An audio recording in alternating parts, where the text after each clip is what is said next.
Saat berkisah ini sekarang ada nggak merasa hadir nggak Buyut? Buyut ada sini, samping. Apa dia ngomong apa? Dia senyum. Nggak apa-apa diceritakan. Nggak apa-apa diceritakan. Nggak marah ya? Nggak marah. Nggak memacu emosi lagi nggak? Enggak, karena saya juga kan nggak bawa ini Macan itu, kulit macan. Iya. Masukin lagi.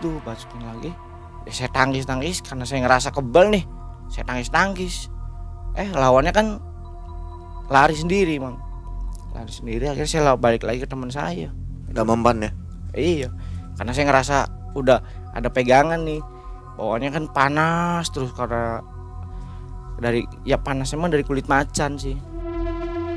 Itu perasaan sebentar di alam itu. Di alam itu cuman di bawah cuman itu doang. Cuman digambarkan sedikit ya? Sedikit, nggak terlalu banyak. Tapi kenyataan balik ke dunia udah berapa hari itu? 7 hari. 7 hari. 7 hari ya? 7 hari. Nanya ke orang tua itu, ini ada apa? Saya bilang ke ibu saya, kamu kan udah nggak ada tadinya. Maksudnya, ya kamu udah nggak ada. Makanya pada ngaji, pada yasinan. Cuman bapak saya ada di luar lagi ngopi. Masa remaja merupakan masa yang berapi-api. Demi mencari sebuah pengakuan, terkadang rela melukai diri. Bergabung dengan geng motor agar nama jadi tersohor. Menjadi seorang berandal hingga harus belajar ilmu kebal. Namun justru ilmu kebal tersebut membuat kita terjerumus kepada masalah yang jauh lebih besar. Dan kisah nyata ini dialami oleh Mas Ebong. Assalamualaikum warahmatullahi wabarakatuh. Waalaikumsalam warahmatullahi wabarakatuh. Apa kabar Mas Ebong ya? Iya, baik. Terima kasih Mas Ebong sudah mau berbagi kisah di Malam Mencekam. Apa kabar Sobat Malam Mencekam? Malam hari ini kita akan mendengarkan kisah dari seseorang, tentunya kisah nyata. Ini kisahnya agak unik nih. Mas Ebong, waktu itu pingsan atau terus koma ya? Iya, betul. Jadi hampir mirip mati suri gitu. Hampir lah bisa dibilang seperti itulah, mati suri. Selama 7 hari ya? 7 hari kurang lebihnya. Jadi sudah dianggap meninggal sama keluarga? Sudah di ngajiin seperti itu. Baik. Nah setelah hidup kembali, Mas Ebong ini jadi bandel katanya? Iya, ya nakal, ke dunia hitam gitu ya, berantem, belajar kasarnya kayak ilmu buat kebal apa seperti itu sih. Ya ini ada sedikit unik ya. Kalau biasanya orang yang sudah mati suri begitu kembali jadi punya sesuatu ini. Insaf. Dan hidupnya agak benar biasanya biasanya. Bisa ngobatin orang biasanya begitu. Ini punya kelebihan apa setelah itu? Kalau kelebihan sih nggak punya, cuman bisa sedikit ngelihat kayak model nih bakal ada kejadian nih. Oh gitu. Jadi sensitif ya? Sensitif. Dan itu udah berkali-kali nyata di depan mata. Oke, baik, tahan dulu. Nah sebelum berkisah kita akan berikan t-shirt dulu nih buat Mas Ebong ya. Iya. Mas Ebong ini special edition dari Malam Mencekam, nanti dipakai ya. Siap. Jadi ini edisinya terbatas nih. Oke, dititipin aja dulu, nanti diambil pulangnya dengan hadiah yang lainnya ya. Silakan Mas Ebong untuk menyampaikan kisahnya di tahun 2005 ya. Silakan.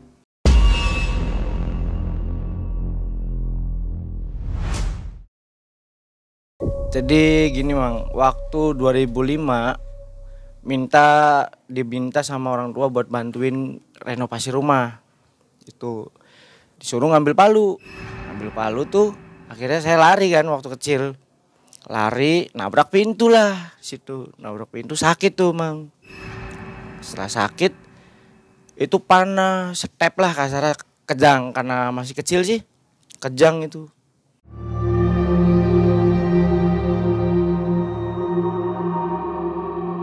Umur kelas 5 berarti 11-10 lah, 10 tahun. Tuh sakit, panas. Saya ngerasa nih leher nih ada yang nyekek. Giliran buka mata nih kayak kuntilanak. Saya nangis kan, takut itu Mang. manggil ibu. Sama ibu dipegangin, nih kenapa, nih kenapa. Saya nggak bisa ngomong, minta tolong. Akhirnya dibawa ke rumah sakit itu bang. Cerita dibawa ke rumah sakit. Itu yang saya rasain, kok saya dibawa nih sama orang pakai jubah hitam. Itu 2 orang. Tangan kanan sama tangan kiri dibawa. Dilihat saya lagi tiduran berbaring di rumah sakit. Makanya saya bisa ngerasa nih saya ada di rumah sakit. Saya lagi tiduran, cuman posisi ada orang tua satu di rumah sakit. Saya dibawa nih ke atas. Kok langit? Ya terbanglah sama orang baju hitam. Di sana saya dikasih tahu nih, kamu kalau berbuat kejahatan, kamu bakal ngalamin seperti ini. Itu sejalan-jalan di sebelah sini itu banyak orang disiksa bang. Sampai akhirnya saya di ujung itu ngelihat orang lagi mandi api. Terus akhirnya saya ngerasa nangis bang di atas tuh. Saya ngerasa nangis, ngerasa oh saya nggak mau nih nakal. Saya nggak mau kasarnya hidupnya begini nanti di akhirat. Setelah itu udah tuh ceritanya, maksudnya yang dibawa sama yang jubah hitam tuh ya cuman sebentar itu. Di ujungnya aja orang pada mandi api. Setelah itu sadar saya tanya ke ibu saya, bapak saya kemana? Bapak saya kemana? Ada di luar lagi ngopi. Loh ini kenapa pada ngaji? Itu perasaan sebentar di alam cuman, itu. Di alam itu cuman dibawa cuman itu doang. Cuman digambarkan sedikit ya. Sedikit, nggak terlalu banyak. Tapi kenyataan balik ke dunia Udah berapa hari itu? 7 hari. 7 hari. 7 hari ya. 7 hari. Nanya ke orang tua itu, ini ada apa? Saya bilang ke ibu saya, kamu kan udah nggak ada tadinya. Maksudnya ya kamu udah nggak ada. Makanya pada ngaji, pada yasinan. Cuman bapak saya ada di luar lagi ngopi. Saudara-saudara apa itu. Nah setelah kejadian itu, selang berapa waktu nih, kehidupan saya makin runyam kasar ya mang.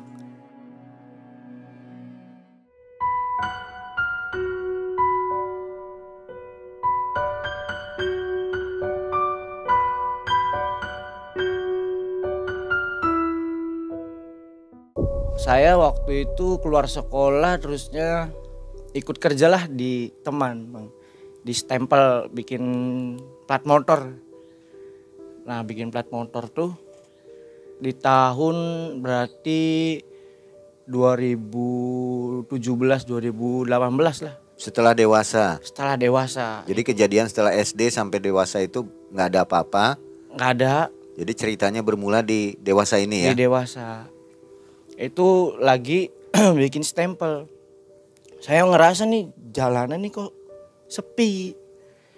Kok motor cuman lewat 1, 2. Saya bilang nggak ke teman saya, ini bakal ada kecelakaan nih, kejadian nih. Wah kamu jangan suka ngomong yang enggak. Saya yakin bakal ada kejadian nih. Itu selang berapa menit kejadian tabrakan. Namanya motor itu nyangsang di tiang listrik. Orangnya tangannya putus, itu jari saya yang masukin. Nah saya ngelihat nih orang yang tabrakan itu tuh, yang tangannya putus tuh, itu tangan tuh lagi dipukul sama ya modelnya makhluk kayak genderuwo, taring, rambut panjang. Terus akhirnya dibawa sama orang-orang kan ke atas kap mobil. Itu yang di kap mobil itu isinya kayak genderuwo, makhluk-makhluk kuntilanak, pocong. Tuh sambil megangin tangannya orang yang kecelakaan itu. Terus dibawa ke rumah sakit. Dan mobil kapnya tuh balik lagi mang. Balik lagi ke stempel saya. Ke stempel teman saya kasarnya tuh. Nanyain ini jarinya yang kecelakaan hilang. Saya bilang ini ada di plastik. Tadi saya mau nganterin cuma saya gak berani kata saya. Saya kasihin tuh jari di plastik es bang. plastik bening itu. Tuh, jarinya itu tuh. Saya kasihin kan ke supir kap mobil itu. Udah tuh, nah besok laginya saya kan emang biasa parkir kalau ada orang meninggal, karena rumah saya kan deket makam. Tuh kalau lebaran apa, nah depan rumah saya kan makam Jabang Bayi kan, makam Jabang Bayi. Ya banyak kejadian kecelakaan apa, saya bilang ke temen kasarnya, nih jalan nih orang ngeliat lurus, tapi saya lihat nih jalan nih tanjakan. Makanya banyak orang kecelakaan dan setiap tahun pasti minta tumbal. Saya bilang nih ke teman saya, dan kenyataan itu setiap tahun pasti ada tumbal ya di depan rumah saya tuh. Ya kalau bisikan sih ada, bisikan mah ada, kayak nih kamu harus ngelihat, bukan meminta untuk tumbal tapi harus melihat. Nih tumbal saya. Setiap saya ke jalan kecelakaan. Saya ke jalan lagi, kecelakaan lagi. Dan itu kecelakaannya selalu meninggal korbannya. Korban kecelakaannya itu kayak motor dia tiang listrik, nenek-nenek lagi ngambil kucing ketabrak. Itu. Orang nyebrang kasarnya. Itu yang lebih parah waktu kecelakaannya tukang bangunan, Di tahun 2019 lah. Tukang bangunan mukanya hancur segala macam, motornya hancur, itu persis di depan muka saya lagi parkir di depan saya. Dan sebelum kecelakaan saya dibilang, kamu harus ngangkat orang yang bakal meninggal di sini. Itu bisikan ya, bisikan, bukan mau saya disuruh ngangkat, bukan, bisikan sih, bisikan. Tapi saya kan ngirauin, pikir saya orang jalan biasa aja kan, nggak sepi nggak apa. Biasanya kalau mau ada kecelakaan kan sepi. Saya ngerasa nih bakal ada kecelakaan nih, tapi ini nggak biasa jalur tuh. Kecelakaan tuh tukang bangunan di situ. Tabrakan itu motor sama mobil.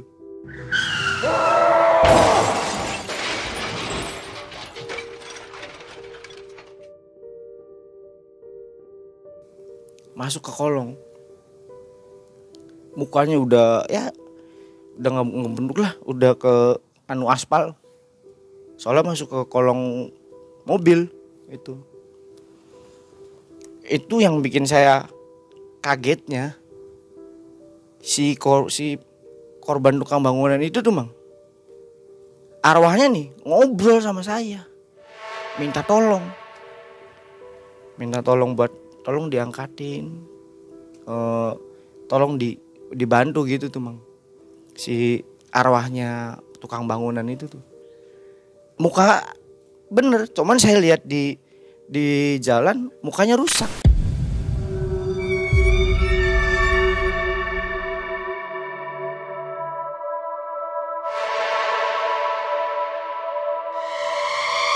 Arwahnya normal.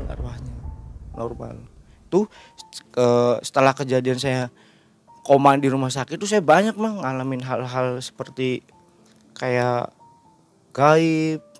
Suatu waktu saya diajak sama bapak saya buat pulang kampung, itu tahun 2020, baru 2020 kemarin, itu awal corona kan nggak boleh mudik ke Magelang.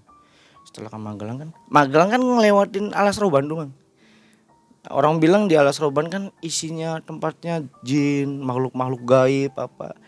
Angker ya? Angker kan. Kan kalau Alas Roban ada jalan lurus gini sama tikungan yang gini kan. Kalau orang kebanyakannya di jalan yang lurus, sama jalan di sini kan dilarang. Bukan dilarang, maksudnya jarang lah orang lewatin. Itu saya lewatnya ke jalan yang sini Karena saya ngeliat yang paling rame nih dari jauh kejauhan nih, paling rame nih jalan yang belokan gini. Kondisi siang atau malam? Malam itu. Pakai motor. Duaan. Saya ngerasa nih jalan yang rame nih yang arah kanan, yang kasarnya terang, ada lampunya, ada orang jualan. Akhirnya saya belok ke yang kanan. Kalau yang lurus ini kan sepi. Ya itu emang rame Saya lewat Alas Roban tuh. Rame itu. Saya haus kan, berhenti, capek. Berhenti di warung, saya beli aqua, minum apa. Ya sama bapak saya itu. Minum apa segala macam. Setelah minum, saya mau kencing. Tuh, mau kencing, cari WC, nanya ke ibu warung kan, Bu, kalau WC di mana mau buang air kecil? Oh di belakang Mas. Saya ikut tuh Pak ke warung yang ibu itu kencing. Saya lagi kencing, dengar suara tuh, kalau suara kayak mau ada kuntilanak, suara ya makhluk gitulah, suaranya mengitin kayak binatang kan, kayak bunyi entog, bunyi soang kan. Ih, saya karena saya udah pernah ngerasain bunyi begini ya biasa aja gitu tuh. Setelah kencing, saya balik lagi. Kok bapak saya nggak ada di situ tuh? Bu, lihat bapak saya nggak? Nah, bapaknya kan tadi udah berangkat sama adeknya aja. Adeknya, saya tuh kesini duaan Bu sama bapak saya. Saya ditinggal tuh, Mang, di Alas Roban, di warung ibu itu. Lah, kok bapak saya jalan duluan? Saya tuh sama bapak saya duaan Bu, sama adik saya yang mana? Ya sama emasnya. Lah ini saya ada di sini, kata saya tuh ke ibu saya, ke ibu-ibu warung itu tuh Pak.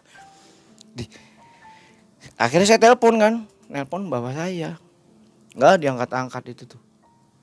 Setelah berapa jam, saya diem tuh di warung itu, sekitar jam 2:30 lah, udah mau gelap itu tuh, 2:30-an itu tuh Mang. Akhirnya saya cari tempat yang rame lagi kan, ibu warung itu kan udah mau tutup, itu 2:30-an. Nah saya jalan Mang, karena waktu itu kan corona, belum banyak orang mudik kan, jadi sedikit nih orang mau ke kampung halaman kan. Saya putar balik, balik lagi Mang, nggak ngelanjutin ke arah depan tapi ke arah balik lagi ke awal yang jalur itu, mau masuk ke jalurnya kan.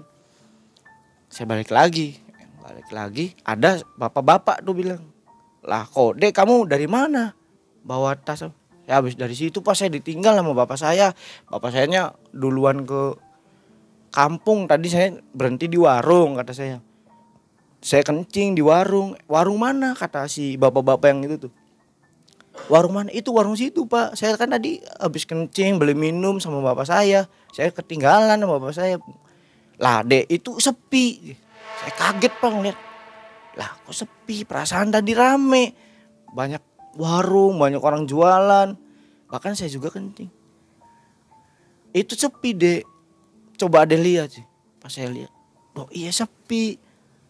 Kan jalur ini emang gak dipakai, kata si bapak-bapak itu Mang. Pakainya kan jalur yang sini. Saya lihat lagi, kok jalur sini yang rame, jalur yang tadi saya berhenti saya minum tuh sepi Pak. Ternyata setelah berapa menit saya didebat sama bapak itu, saya ngeyakinin bahwa tempat ini tuh rame tadinya. Sempat minum kopi atau makan? Sempat minum beli aqua doang sih. Sama ikut kencing itu Mang. Kok sepi. Saya akhirnya debat, dibawa sama bapak-bapak itu ke warungnya dia. Tuh, Pak, ke warungnya dia. Saya nelpon bapak saya nelpon kakak saya yang di Magelang. Akhirnya saya suruh tunggu sama kakak saya yang di Magelang itu. Itu sampai berapa hari. Sampai berapa hari itu karena Magelang ke arah Surabaya kan rada jauh Mang. Saya nunggu di rumah bapak itu. Berapa hari itu? Berapa hari, sekitar 2 harian lah. 2 malam. 2 malam. Jadi bapak ditelepon nggak nyambung? Nggak nyambung. Itu setelah sehari kemudian bapak saya udah sampai Magelang. Nah kata kakak saya sama bapak saya, itu bapak saya datang tuh sama saya. Mirip.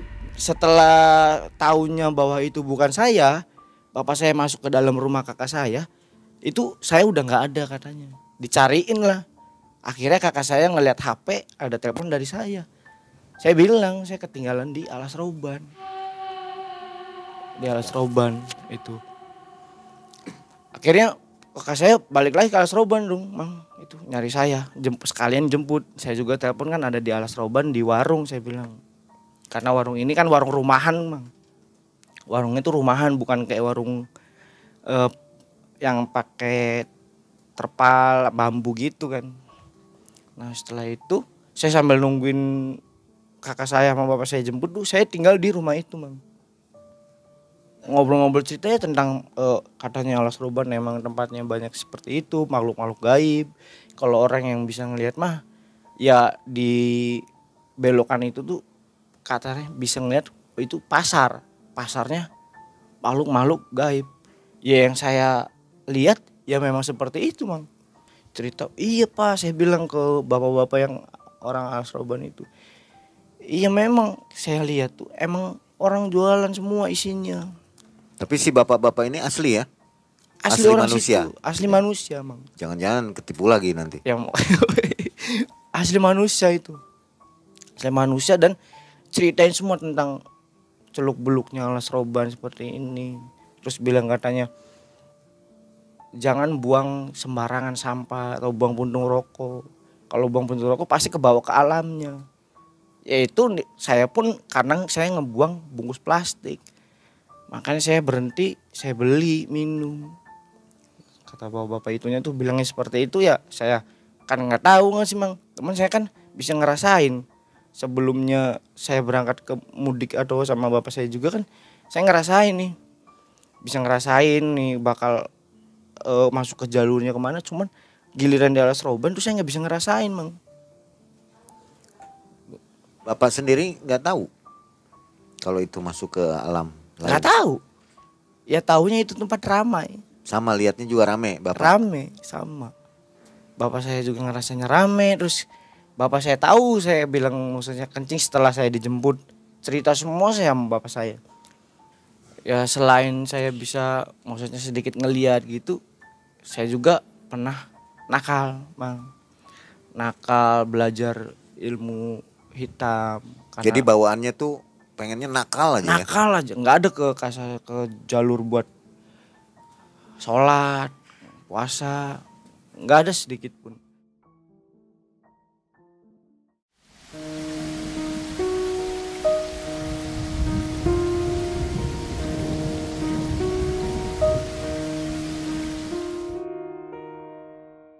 Pada waktu itu saya pernah mau bunuh kakak saya, Bang. Itu gara-gara parkiran. Saya nggak ngelihat nih bahwa itu kakak saya. Cuman kakak saya bilang ini kakak saya. Itu hampir saya mau bunuh, Bang. Gara-gara saya nakal itu awalnya saya belajar ilmu hitam karena saya ikut ke satu kelompok kayak modelnya geng motor. Ada bisikan untuk berbuat jahat tuh? Ada banyak. Seperti apa? Bisikan ya kayak, ini kamu harus lakuin nih. Kalau kamu mau kebal, kamu lakuin. Kamu bunuh, kamu kasarnya kamu lukain. Itu banyak bisikan yang kayak itu. Tapi setelah saya belajar ilmu hitam, dan saya pun pernah ketemu sama buyut saya, buyut goib. Dan buyut pun nggak nganuin yang baik-baik, buyut saya itu. Makanya kenapa saya selalu kau bawa ke orang pinter, dibawa di ruqyah selalu gagal. Saya belajar ilmu hitam, saya ke daerah Plumbon. Saya dapat info dari temen kan katanya, kamu mau nggak nih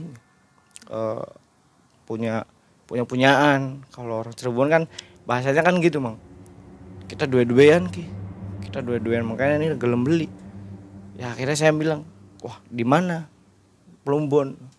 Bayarnya berapa maharnya? Ya bisa gede-gede kata teman saya itu. Akhirnya saya maulah dibawa sama teman saya kan ke orang pinter di Plumbon. Dibawa ke rumahnya, masuk. Itu saya mau masuk tuh waduh merinding, ngerasa panas. Di rumah isinya malu-malu kayak gitu semua, Mang. Kayak ada pocong, kuntilanak, yang di depan rumahnya kayak genderuwo. Dia bawa pohon kan, ada pohon besar tuh, Mang, di rumahnya. Genderuwo. Itu saya mau masuk tuh sempat dihadang dulu, Mang, saya tuh, Mang. Dihadang sama kayak genderuwo gitu.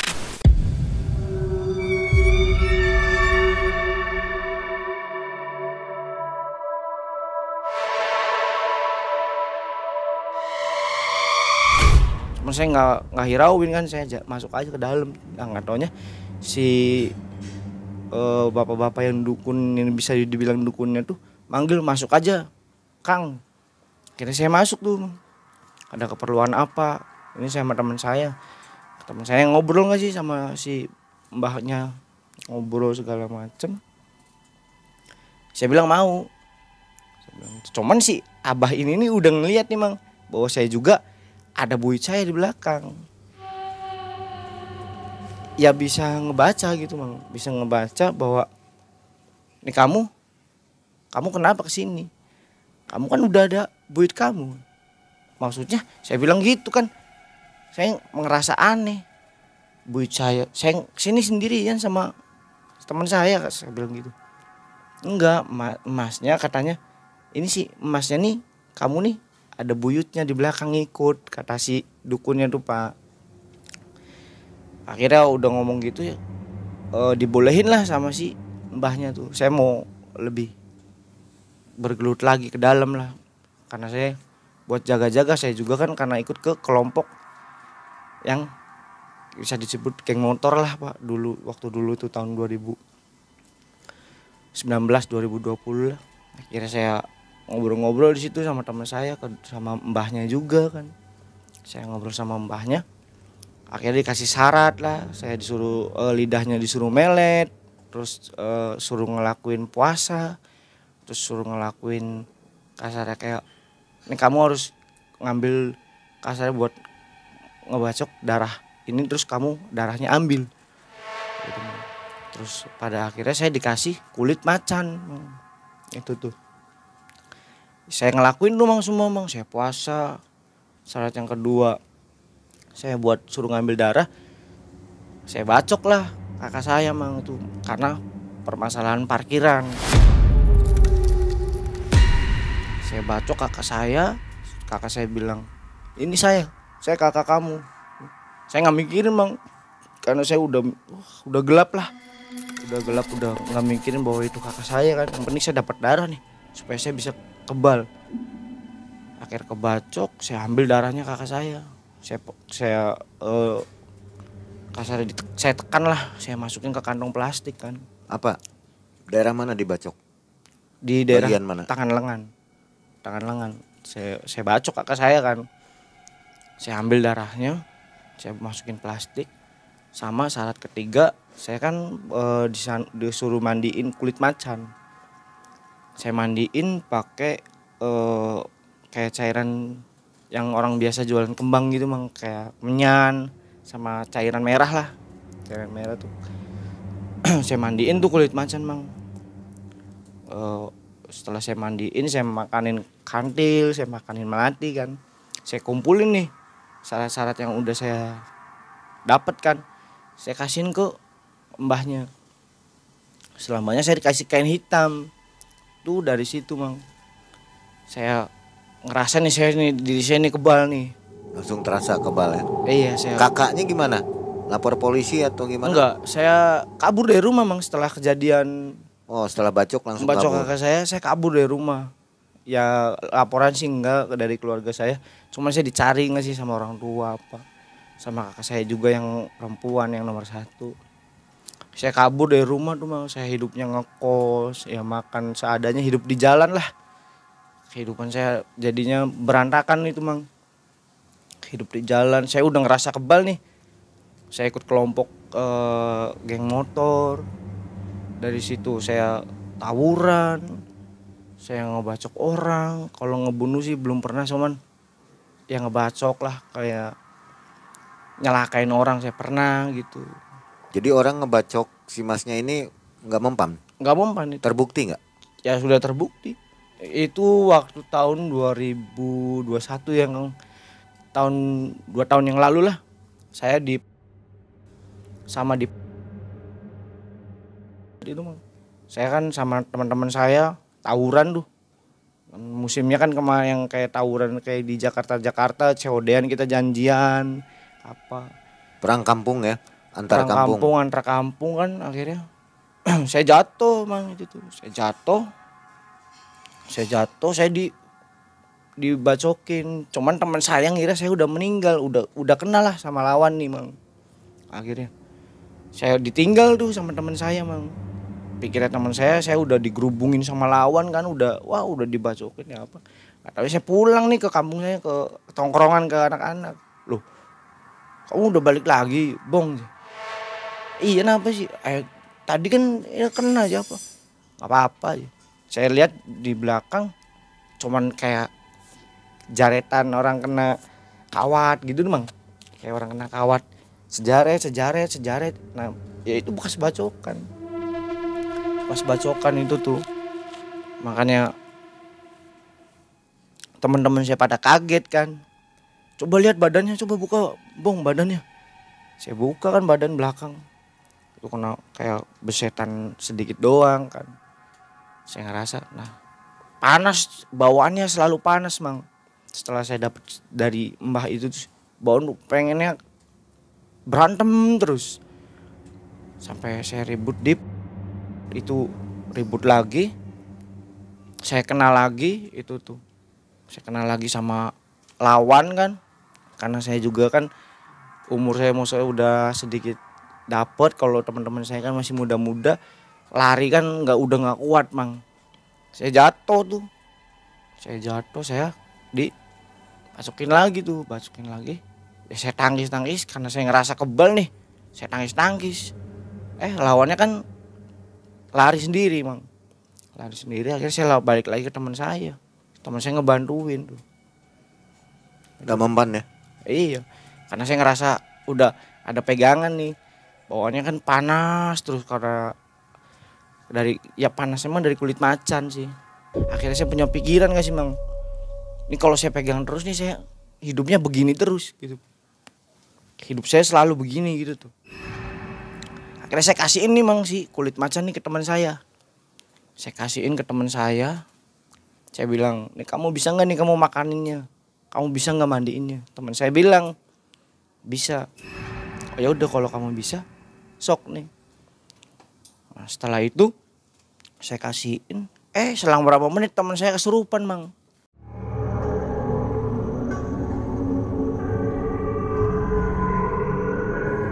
Setelah megang kulit macan itu. Nah kulit macannya hilang Mang. Teman saya kesurupan. Saya buka dompet saya, kulit macan ada di dompet saya lagi. Kayak jadi macan. Kesurupannya jadi macan lah apa segala macam. Yang ngomong bahasanya mah Sunda, cuman saya nggak ngerti ya Mang bahasa Sunda ya. Terus maneh ya kayak bahasa kekasar lah, Sundanya kekasar. Maneh aing segala macem lah. Akhirnya saya tenangin karena saya tahu nih kesurupan ini karena kulit macan itu. Saya tenangin sadar saya bilang, kamu nggak makanin pasti nih. Kan baru berapa menit aja itu? Enggak, setelah beberapa hari. Bukan berapa hari, sorenya Mang. Saya kasih jam 11 siang sorenya itu. Harusnya kasih makan langsung. Harusnya kasih makan langsung karena dari saya belum dimakanin itu. Bisa sajen ya? Iya, harusnya. Cuman dianya lupa. Itu sore dia langsung kesurupan. Itu kesurupannya di pinggir jalan Mang. Banyak orang ngeliatin apa segala macam. Setelah gitu nongol tuh Mang. Modelnya kayak kakek-kakek di sampingnya teman saya. Wujudnya kayak modelnya jubah putih Mang. Jubah putih. Si kakek itu bilang, saya buyut kamu. Ke saya itu Mang bilangnya. Tapi dia ada di sebelah teman saya. Itu waktu sore hampir mau maghrib itu Mang. 5:30 lah. Udah sedikit rada gelap lah. Cuman gak lama tuh buyut saya cuman bilang, saya buyut kamu.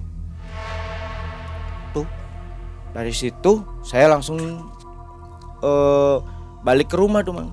Saya dibalik ke rumah, saya dimarahin sama bapak saya. Karena kejadian yang pembacokan kakak saya kan, saya pulang. Setelah berapa bulan itu? Sekitar 4 bulanan lah. 4 bulanan 2021 saya pulang kan. 4 bulanan akhirnya saya dibawa sama orang tua saya ke Orang Pintar. Saya mandi 7 sumur ke Gunung Jatim.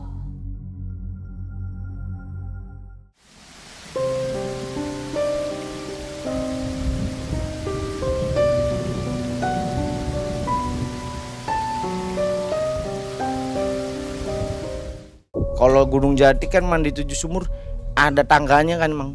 Satu ke sumur tangga, satu sumur. Itu setiap ke sumur selalu ada yang jaganya Mang. Modelnya ada yang modelnya kayak genderuwo, ada yang modelnya kayak taring, mukanya rusak. Ada yang pokoknya setiap saya naikin ke sumur kan ada tangganya, satu sumur, 2 sumur, 3 sumur itu selalu ada yang jaga Mang. Cuma saya diem aja kan karena saya sama ibu saya. Kalau yang pertama saya bilang itu ada yang jaganya. Saya bilang ke ibu saya itu Mang. Udah nggak apa-apa katanya. Nah itu ke sumur yang ke-5 itu Mang. Yang sumur ke-5 tuh sempat saya ditahan. Saya nggak boleh nih mandi di sumur ini sama yang jaganya. Taunya ada buyut saya datang tuh. Buyut saya datang bilang lah ke si makhluk itu cucu saya, kata buyut saya yang saya lihat Mang ya. Cuman bahasanya saya nggak tahu, cuman kalau diartiin sama saya bahasanya itu cucu saya, kamu jangan ganggu cucu saya. Kalau kata saya, maksudnya kalau bahasanya buyut saya sama si makhluk itu saya kurang tahu ya, kurang paham ya. Cuma yang saya lihat setelah buyut saya nongol ngomong ke makhluk itu langsung hilang, saya langsung bisa mandi gitu Bang, dan buyut saya pun langsung hilang itu. Ini buyut yang suka ngajak ke kelakuan jelek ya? Kelakuan jelek. Tapi di situ dia ngebela juga ya? Ngebela juga. Karena mungkin saya cucunya kan. Itu buyut kan. Nah, setelah itu saya mandi lagi Mang ke sumur 5, sumur 6, sumur 7 ya kan.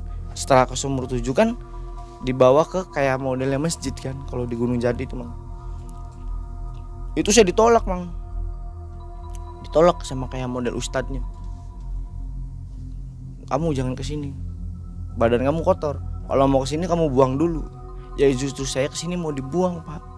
Akhirnya saya jujur kan, saya pernah ngelakuin begini. Akhirnya dibantulah sama si ustadz itu. Tadinya saya ditolak Mang, datang buat kesana tuh. Akhirnya diomong, dikasih tahu nggak sih? Ya udah kalau mau dilepas apa segala macam, dikasih tahu caranya. Cuman nggak bisa ngebuang yang katanya. Saya nggak bisa nih ngejauhin kamu sama buyut kamu. Kalau saya buat ngebuang ilmu kebal kamu, tapi saya nggak bisa nih buat ngejauhin kamu sama buyut kamu. Kalau kamu, tapi di situ saya nggak bisa ngelihat buyut saya. Pada waktu saya mau dibersihin badannya, saya nggak bisa ngeliat buyut saya. Tapi si ustadz ini bilang buyut saya ada di samping saya. Ibu saya sampai melongo, diem aja bawa ngeliat nih, saya nih kok bisa sampai ngelakuin kayak ke ilmu hitam kayak gitu, buat kebal, buat apa kan. Akhirnya saya dihilangin lah, saya tuh emang itu tuh.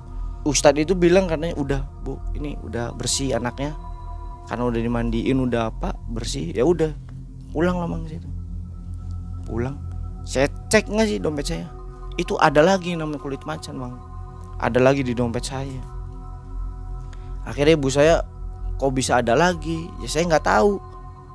Kan ibu saya ngeliat sendiri bahwa lagi di atas saya kulit macannya kasihin Mang ke ustadz itu. Saya dibaca-bacain kan, ya apa segala macam. Akhirnya pulang tuh Mang sama ibu saya. Selang berapa hari saya dibawa lagi ke Ciamis, ke orang pintar juga. Itu saya tujuannya buat bukan ngilangin, mau diruqyah Mang, biar selesai semua lah gitu. Mau buyut saya kayak siapa, kata ibu sayanya kan. Kalau mimpi sih nggak ada sih Mang. Kalau mimpi di buyut ya yang datang itu nggak ada. Ke Ciamis kan, saya akhirnya ke Ciamis diruqyah, itu nolak Mang. Si yang mau ruqyahnya tuh nggak bisa katanya, saya nggak kuat karena buyutnya lebih tinggi dari saya Bu, ngomong ke ibu saya itu tuh. Paling saya bisa cuman ngilangin yang si emasnya punya aja. Emang anak saya punya apa lagi Pak? Ya itu, coba dibuka dompetnya, kata orang pintar itu Mang. Saya kasihin dompetnya kan, kulit macan itu lagi Mang. Itu hampir sampai 3 orang pinter kulit macan nggak bisa hilang Mang. Akhirnya bisa hilang. Setelah yang di Ciamis itu kan nggak bisa ya Mang. Saya mau diruqyah ditolak, padahal udah dibaca-bacain, punggung saya sampai dikasih tulisan Al-Quran kan, tetap nggak bisa di Ciamis tuh. Sampai saya dikasih air minum tuh gelasnya pecah. Padahal si orang pintar tuh ngasih gelas tuh air minum tuh air dingin, tapi saya pegang panas sampai pecah itu. Pecahnya jatuh atau pas di tangan? Pas saya mau pegang pecah, ya saya lepas kan, pecah itu. Terus orang pintarnya, saya minta maaf Bu, saya nggak bisa katanya. Oh ini lebih tinggi buyutnya. Respon ibu ya kaget itu, di situ langsung ya Allah, nangis lah. Nih kenapa nih anak saya kok sampai segininya ngelakuinnya, sampai ke Gunung Jati nggak bisa. Nangis cerita ke orang pintar itunya, saya udah ke Gunung Jati ke sini. Akhirnya dikasih saran sama si orang pintar tuh buat ke Subang Mang. Buat ke Subang, cuman kalau yang ke Subang saya nggak ngelakuin, maksudnya saya nggak mau, nggak ikut, karena saya tahu nih Subang lebih apa ya, lebih tinggi lah kasar Subang, lebih parah lagi kan. Saya nggak mau kan, ibu saya juga nurut. Akhirnya saya punya inisiatif, bagaimana nih kalau ke dukun yang waktu saya minta kan, yang di Plumbon itu. Nggak taunya kan udah meninggal Mang dukunnya tuh. Itu kan tahun berapa saya, itu kan 2018-19 kan ya, udah meninggal Mang. Akhirnya ya saya gimana mau hilangnya, karena dukunnya meninggal kan. Sedangkan saya juga tadinya pakai susuk gitu kan. Pas yang pertama minta buat ilmu kebal apa kan, saya kan minta buat semuanya juga Mang. Akhirnya pulang lagi tuh dari Plumbon tuh, pulang ke rumah apa segala macam. Bapak saya diem aja Mang. Ini setelah udah berapa orang pintar saya nggak bisa, akhirnya bapak saya kesal apa segala macam. Ya bapak saya yang ngelakuinnya Mang. Saya baru tahu kalau bapak saya bisa-bisaan itu setelah saya gagal ke orang pintar buat ngilangin ilmu kebal saya. Makanya kenapa setiap saat di rumah saya itu selalu ada macan. Saya bilang ke ibu saya, itu macan siapa? Ibu saya langsung bilang, ya mungkin ibu saya udah tahu nih bahwa dulunya bapak saya juga punyaan kan Mang. Setelah itu saya sering ngeliat macan di rumah, saya sering ngeliat pocong di rumah. Iya kan Mang.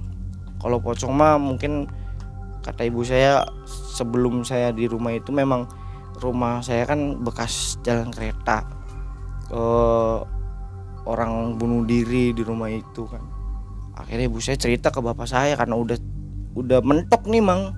Ini mau kemana lagi nih, udah buntu nih. Akhirnya bapak saya ikut campur. Ya bapak saya yang ngeluarinnya. Prosesnya di rumah, di belakang kan itu, saya diminta kulit macannya, saya disuruh mandi, disuruh wudhu, suruh bersih dulu kan, segala macem lah. Udah, nah setelah itu saya telanjang bulat nih di depan bapak saya. Saya telanjang bulat, saya suruh balik badan lah. Saya sama bapak saya dipunggungin, saya suruh madep tembok. Bapak saya, ya saya nggak tahu apa bapak saya yang ngelakuin kan Mang. Saya madepnya tembok sih.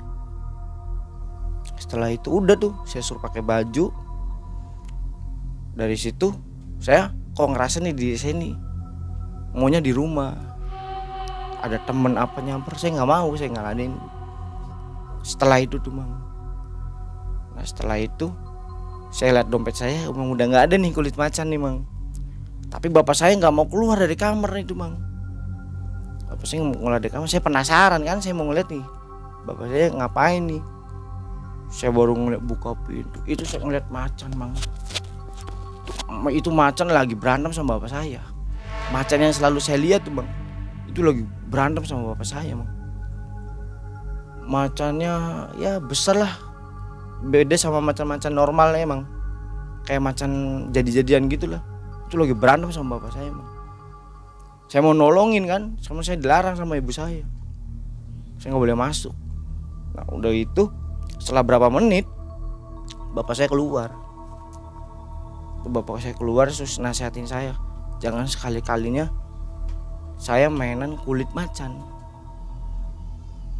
Ya saya tanya kenapa dong, ya enggak sih Mang, kenapa kok nggak boleh mainan kulit macan? Ya karena ya bapaknya juga punya macan, jadi bentrok Mang.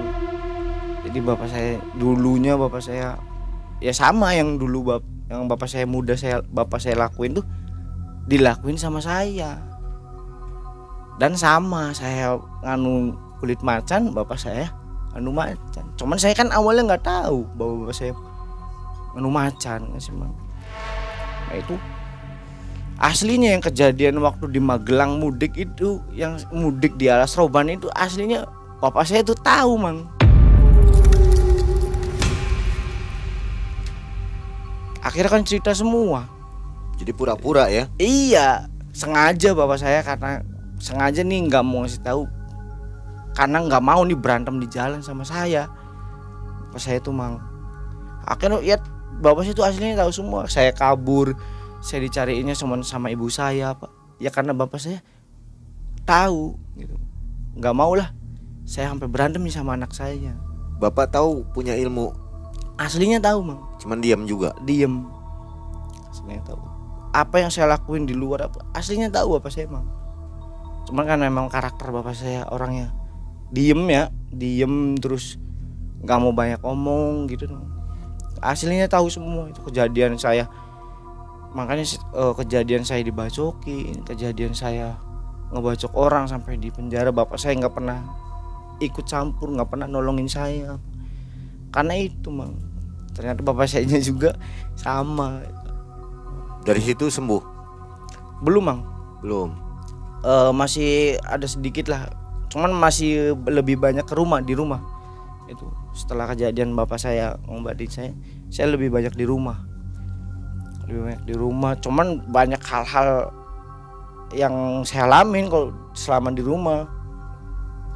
Kayak saya dibuatin kopi sama Udilana, tiba-tiba ada perempuan datang ke rumah bentuknya manusia nyamperin saya. Itu sempat hampir saya pacaran, malah saya Mang pacaran sama si cewek itu tuh Mang. Ya cewek jadian itu pacaran tuh hampir mau 2 bulan lah, nggak sampai tahunan ya, karena saya juga duda kan, karena nggak mikirin pacaran lama gitu Mang. Pacaran 2 bulan. Bapak tahu? Bapak karena karakter bapak saya selalu diam Mang ya, nggak mau ikut campur saya.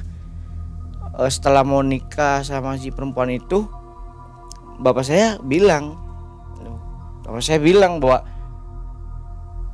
kamu jangan dilanjutin loh, itu bukan manusia. Ya kalau awal datang mah siang ya, Ke kamar? enggak, saya nggak berani kalau di rumah, paling di ruang tamu tuh. Itu awalnya tuh nanyain alamat kalau nggak salah. Ya ususnya cantik lah, manusia cantik. Ya saya kan laki-laki ya, wajar ya Mang ya. Saya mintain nomornya nggak sih. Belum tahu itu jadi-jadian? Saya belum tahu. Setelah saya maksudnya jalanin hubungan lama, saya mau nikah serius. Akhirnya saya ngomong ke bapak saya tuh. Cuman selama pacaran sering ke rumah tuh, karena bapak saya juga kerja bangunan kan Mang, ke setiap dia ke rumah tuh nggak ada bapak saya. Tahu dia ya? Ya mungkin bapak saya bisa-bisaan nih. Kalau orang lain melihat nggak si cewek itu, wujud cewek itu? Lihat. Orang-orang sekitar Iya. lihat. Jadi nggak ada yang curiga ya? Iya, makanya ini yang saya aneh tuh Mang.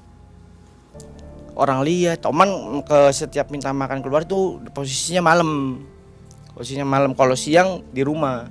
Dia diajak keluar nggak mau. Ya banyak lah alasannya kan. Nggak pernah kalau ke rumahnya mah. Ya itu karena mau nikah, saya minta izin mau ngelamar kan. Baru tuh di situ ngilang dia. Selama 2 bulan nggak pernah ke rumahnya? Nggak pernah. Kenapa? Biasanya orang pacaran kan pengen tahu ya rumahnya di mana. Karena dia yang nyamperin saya Mang. Dia yang bawa motor. Ya naik motor bareng sama saya. Boncengan, jalan-jalan, makan di luar malah. Itu. Makanya saya aneh kan. Namanya Silpi. Masih ingat Silpi. Cuman ibu saya kalau ngeliat dia selalu bertanyanya, kok nggak pernah dandan kalau ke rumah, nggak pernah pakai lipstik. Itu setiap ada si Silpi datang ke rumah tuh Mang, ibu saya selalu nanyanya itu, kenapa nggak pernah dandan.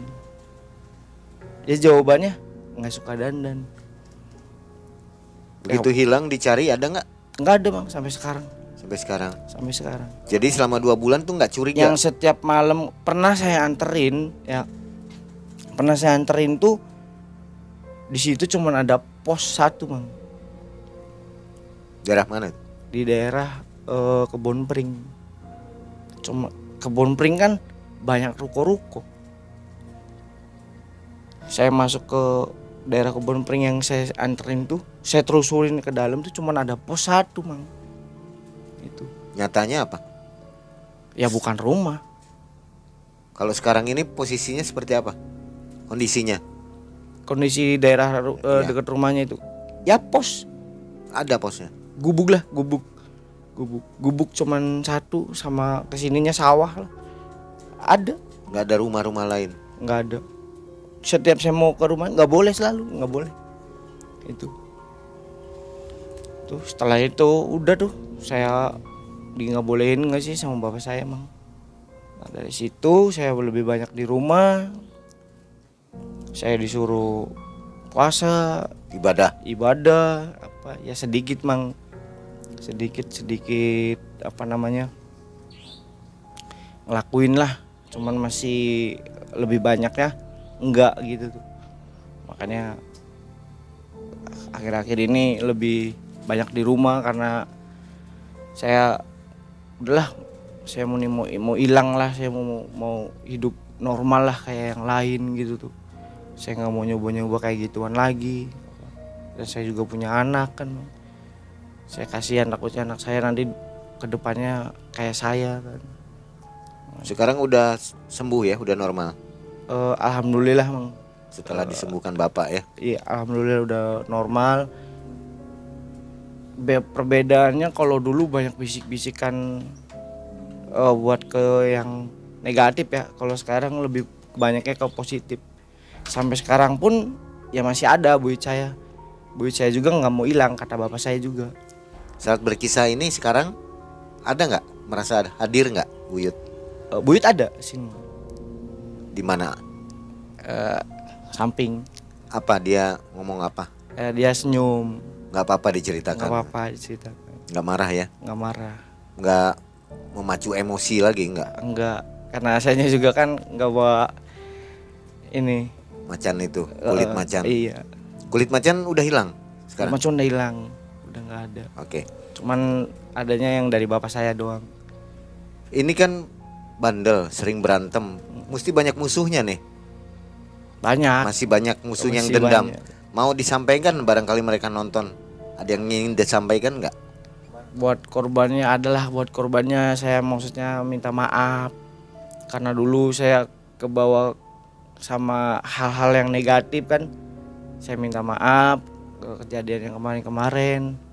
Saya juga ke bukan musuh ya. Ya udahlah, kita udah tua. Terus buat apa juga nggak ada gunanya kayak gituan, nggak sih Mang? Ini dari hati yang paling dalam nih ya. Hati yang paling dalam, saya minta maaf yang sebesar-besarnya kalau saya punya salah, saya sama yang dulu-dulu saya pernah saya jahatin.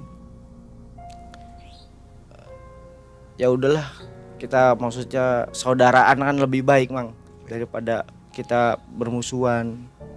Ada pesan untuk orang-orang yang masih memakai ilmu-ilmu kebal ini? Saya saranin sih lebih baik janganlah, karena nggak ada gunanya juga Mang. Buat orang-orang yang punya-punyaan ke yang negatif ya Mang, kan orang punya-punyaan ada yang positif, ada yang negatif. Itu yang buat negatif lebih baik udahlah, buat apa gitu Mang, nggak ada gunanya. Yang ada malah berbalik ke kitanya, hidup kita jadi sengsara. Kalau bisa ya udahlah hidup normal aja. Kita lebih banyak beribadah, lebih banyak ke yang di atas. Baik. Sobat MM, Sobat Malam Mencekam, kisah yang sangat menginspiratif ya. Inspiratif sekali kisahnya ini. Jadi jarang anak muda seperti Mas Ebong ini di mudanya saja sudah bertobat gitu dari hal-hal itu. Ini mungkin dorongan tadi setelah meninggal atau apa? Mati suri ya. Mati suri tapi efeknya malah melakukan yang negatif gitu. Ini agak aneh di sini. Dan selalu tingkatkan keimanan, ketakwaan kita kepada Allah Subhanahu wa taala agar kita selalu terhindar dari hal-hal yang kita tidak inginkan. Akhir kata Mang Ei dari Cirebon undur diri. Terima kasih Mas Ebong. Siap, sama-sama. Assalamualaikum warahmatullahi wabarakatuh.